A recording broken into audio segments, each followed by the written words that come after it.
Donc, très chers viewers cinéphiles, comme d'habitude, je vais m'efforcer tous les jours à faire en sorte de forcer à cet enculé de Michael B. Jordan et ses potes de merde d'Hollywood et du cinéma à ne surtout pas adapter en live action remake Princesse Mononoke de Hayao Miyazaki de 1997 des studios Ghibli, et même les forcer ces enculés-là et cet enculé de Michael B. Jordan à ne surtout pas toucher aux studios Ghibli, même en général.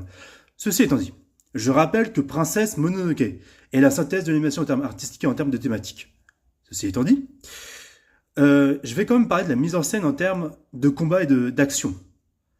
C'est dans le style absolu de Miyazaki, le côté très épique et brutal des scènes de combat. Par exemple, la charge des sangliers géants, lors de la fameuse bataille finale entre les hommes du village des Forges contre la forêt des dieux.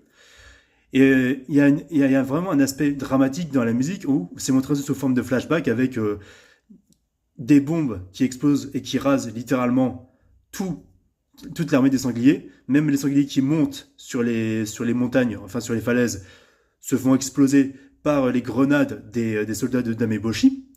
Et ce qui est intéressant dans cet aspect-là du film, c'est que, imaginez, faire un remake live action de ce film-là, ce serait une hérésie parce que, vu que c'est un film qui a été imaginé pour être de l'animation,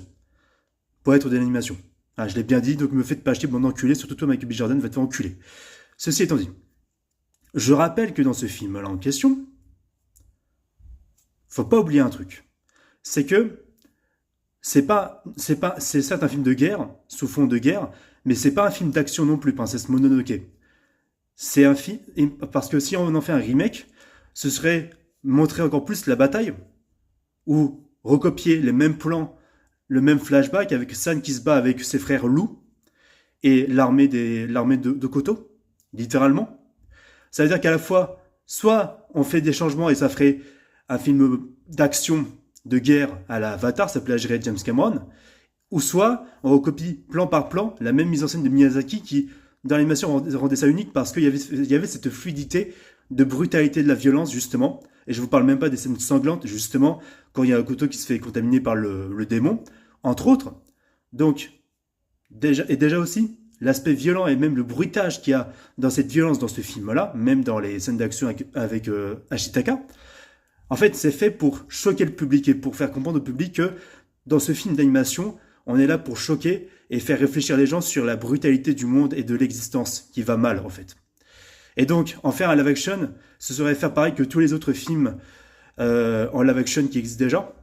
Et en fait, ça perdrait dans la masse le film de 1997. Donc, Michael B. Jordan, ne touche pas à ce film, toi et tes potes, ou allez vous faire enculer.